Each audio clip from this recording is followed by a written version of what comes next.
So I've been thinking about Bazball a lot recently because Bazball's back. All right. Like, as in, we had Test Bazball and now we have limited overs Bazball, which is Test Bazball, I suppose, on a slightly different frequency. But then I started to think about it and I was like, no, Bazball is so much weirder when you actually go through. And what version we're on, I don't know. At first I was like, maybe we're on version 3 of Bazball. So maybe it's 4. Maybe it's 4. I don't know.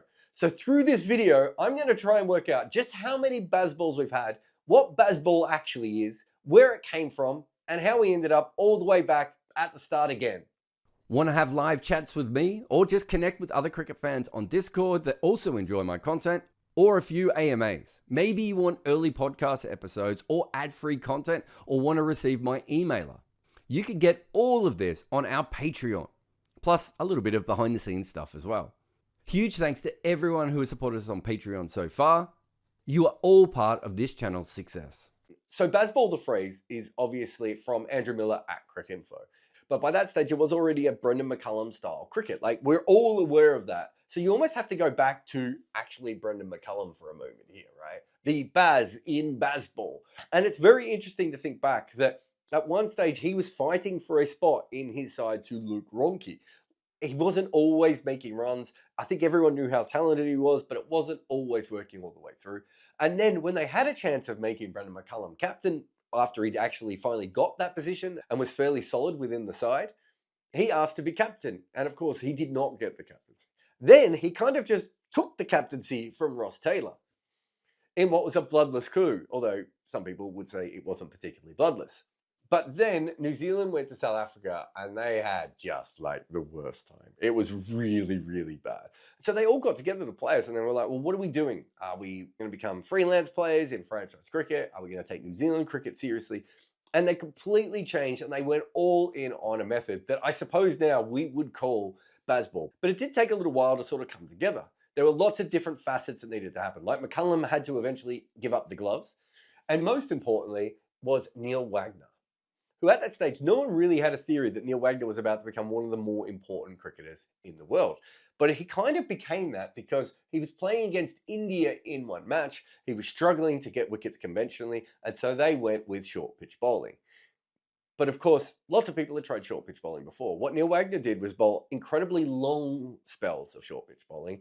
He was very accurate with it, and then the Baz up here also would set fields that were only set for short pitch bowling. That's all that was going to happen. You were going to face 60 balls. They were going to be at 135 kilometers an hour, probably at your left shoulder over and over again, and you had to make decisions. And from that really becomes the first sort of version of what we would see as Bazball. So let's call this Bazball. So this is really Bazball origin story. And remember that New Zealand were doing terribly, as we said, in South Africa over here, and they start to win a lot. We know how much they eventually win, especially in Test cricket, because they end up as the world's #1 team and they win the World Test Championship. Now, a lot of that is not under McCullum, but the very basics that McCullum started with is what they went on with. For instance, Neil Wagner and the funky fields and everything else. The other thing that McCullum really brought to that New Zealand side was finding a role for each player based on their strengths. So BJ Watling goes from being a struggling opening batter who's not even wicket-keeping to a #6 specialist wicket-keeper who bats like a blocker. There were some games when they would come out and they would slog really, really hard, and other games when they come out and they would defend a lot. Like, they were a very fluid side, but a lot of it was about their strengths and also the bounces and the fields that they were setting. In limited overs cricket, they did have a lot more freedom. And if you remember Brendan McCullum at that time, that was absolutely wild. Even now, when we look at, some of the players that we're seeing around the world, his ability to just charge down the wicket and just sort of flap balls around his body over deep backward point or over deep mid wicket against the best bowlers in the world, completely just destroyed teams. And they didn't know what to do to him. So that was very much Bazball batting. They got regular wickets, which goes back to Wagner as well. They understood very much that you had to continue to get wickets all the way through. They weren't looking at just letting the game flow. New Zealand was a wicket-taking side. This section of cricket doesn't happen on its own because Brendan McCullum has also been around KKR by this point. In fact, he kind of set up the whole IPL with that innings on the first day. Quite a heavy innings to play the first day of an IPL, wasn't it? And so he's only a player there, although obviously he's involved with leadership and everything else. And I think playing in this league, getting paid lots of money, and also getting paid specifically for what he's really good at, which is thrashing the ball around everywhere, plays a big part. So these two different things actually start to develop together. But this is where the third part of it all comes in, because along comes Owen Morgan, who is an Irish cricketer playing in England, and he also ends up at KKR. So he builds a relationship with Brendan McCullum, and off the back of that, they come up with one of the best periods in white ball cricket ever. Between 2015 and 2019, they only won one ICC event, which, considering how they played in that period, is ridiculous. Of course, Carlos Brathwaite took another one down, and they had a shocking game against Pakistan in the Champions Trophy. But if you look at their overall records and what they actually did, they changed white ball cricket forever in that period. And Morgan was quite open in saying that a lot of this just came back from Brendan McCullum, right? This is where it gets even more interesting. Because before Brendan McCullum comes on to England, what he actually does is he becomes the KKR coach, right? And who was the KKR captain for some of that? Owen Morgan. So there is a link between Owen Morgan and Brendan McCullum. Even though they're very close, they're very different kinds of people. Morgan is a calculated type of person, very organized, very planned. He's getting messages from the analyst off field with, chess moves and all these sorts of things. And McCullum, of course, total vibes, but genius vibes. Like, he is seeing things that other people are not seeing. So at KKR, they get back together and they have a great run in one period, even though Owen Morgan is clearly washed and is never going to make runs ever again. At this stage, unless you are from KKR or you've listened to Owen Morgan a lot, or you got McCullum peeled back in the 2015 World Cup, chances are, like, Brendan McCullum was an important player, but kind of not the most important. Like, they didn't win the World Cup final. They didn't go to number one in the world. KKR was a really good team when he played for them, but they weren't the powerhouse. England's success was linked to McCullum at times, but he wasn't actually the one in charge or anything, right? And again, when he came back for KKR, there were lots of KKR fans who weren't particularly happy with the way that the team was playing, right? But the one place that seemed to think about him completely differently was always England. And some of that is just linked to the Morgan relationship here. And so when Brendan McCullum was brought in to be the coach, it was, of course, to be the coach of the white ball team. And he said, nah, I want to try the red ball team. This is where it gets really, really fascinating. So when he coaches the test team, all he really does is goes back and uses their plan from 15-19. Now, of course, that 15-19 plan is also linked in completely to how he had been involved before, but he's kind of copying an England plan based on the England talent pool that was available at that time, that was copied from his original plan. Like, it is a bit of a copy of a copy at that point. And Bazball's been discussed more than any cricket concept, like, almost ever. We don't have to go through it. Essentially, it boils down to two key parts. Disrupt when you bat, and then if you've disrupted well enough, you should be able to pick up singles like the middle overs back in the 15-19s. And when you bowl, try and manufacture wickets. Maybe that is your spinner bowling without a deep backward square leg to encourage someone who doesn't normally sweep to sweep more. Usually it just means bowling bounces. In fact, most of Bazball is just bowling bounces. And if you go back to 15-19, they had Liam Plunkett, they had Jofra Archer, they had Mark Wood, all, again, bowling lots of bounces. Remember, Neil Wagner started with the bouncers. So bouncers are very important. And the disruptive batting is very important. Those are kind of the two key frameworks of what Bazball is. And Bazball had some success and had some failure, and you can go anywhere you want to have a look at that. We've probably done about 19 videos looking at it and breaking it down, because it is one of the more fascinating things that has happened in modern cricket. But then what happens after this, of course, is that the white ball team that had been really, really good suddenly starts to suck, right? And so they asked McCullum to come over and do the white ball, right? You see what I'm saying here? This circle of life, this evolution of Brendan McCullum and his own tactics. Even when other people were using them and changing them, he then incorporates their changes back into it, and you end up with this incredible circle of Brendan McCullum. We still don't know exactly what England is going to do in white ball cricket. We've seen a bunch of T20 games and one ODI. Do you know what we've seen though? Reckless, disruptive type of batting and tons of bounces. You see what I'm saying? It is the same thing over and over again. To the point at which, have a look at some of the fields that England had in the T20 series against India. You had like multiple slips at random points of the game. You had leg slips, you had leg gullies, you had short covers, short mid-wickets, a catching mid-on at one point. Deep mid-wicket fielders who were like 30 metres inside the boundary in the exact same position that they used to use for Wagner in test matches. Do you see what I'm trying to say here? It's Bazball, but it's Bazballception. We just keep going around and doing the same things over and over again. This new white ball Bazball isn't that much different than the test Bazball. It's the same theories over and over again. And a lot of it is, and remember, I'm talking about the tactics here. With someone like McCullum, a lot of it is about vibes and confidence and letting people fly their freak flags, right? Like we get all that. But when it comes down to it tactically, it's actually not that much different than how we started. Brendan McCullum is going to try and disrupt with the bat and cause all sorts of issues for the opposition. And Neil Wagner is going to manufacture wickets in the middle to make sure that they're constantly taking victims. We started here and we went all the way around here and we're still doing the same thing. The difference is, as I said before, when this happened, right, not that many people were paying attention. It's New Zealand cricket. They didn't win anything massive at that stage. And remember, Australia were talking down New Zealand's success every chance they got at that point. Not that that's a particularly rare thing for Australians to do, right? Again, with KKR, it was impressive, and they were thought to be one of the best teams in the IPL, but Chennai had kind of outpaced them, and eventually Mumbai went past them. KKR weren't really thought of as that pioneering anymore. Then you've got England. I remember writing so many things about England and literally getting Australian and South African cricketers and other cricketers from around the world going, why do you keep going on about this team?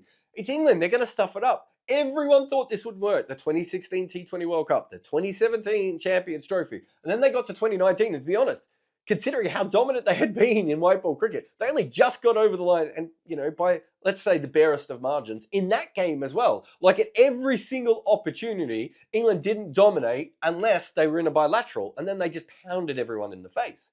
And really, from 2019 until 2022, they won 2 tournaments, which is still really good for a team that didn't have a history of winning tournaments, but it never quite lived up to what they were like bilaterally. Coming back in at KKR, that team went on an incredible run on the back end of the season. But again, that went completely under the radar. This is the first time anyone actually pays attention, really. And by that, I mean the entire cricket world. People love Bazball. People hate Bazball. You can get t-shirts mocking Bazball, and I'm pretty sure you can put it down as your religion on a census as well. Like, it's an important thing. It's a word in the dictionary now, right?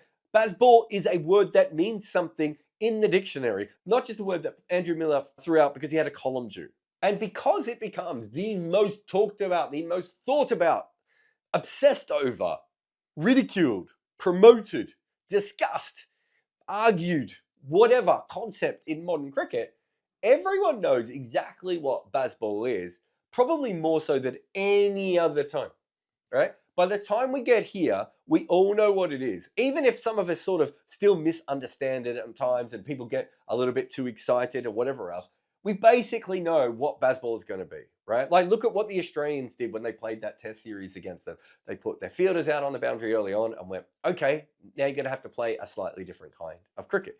You can scheme for Bazball. You can plan for Bazball. And we understand its strengths and its limits at this point. We also understand that because England believes so much in it, sometimes you can allow them to Bazball themselves back out of a game.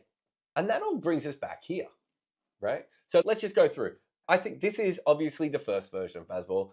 Between the 2 KKRs, you can talk about it however you want, but that's the sequel, right? KKR is basically the sequel.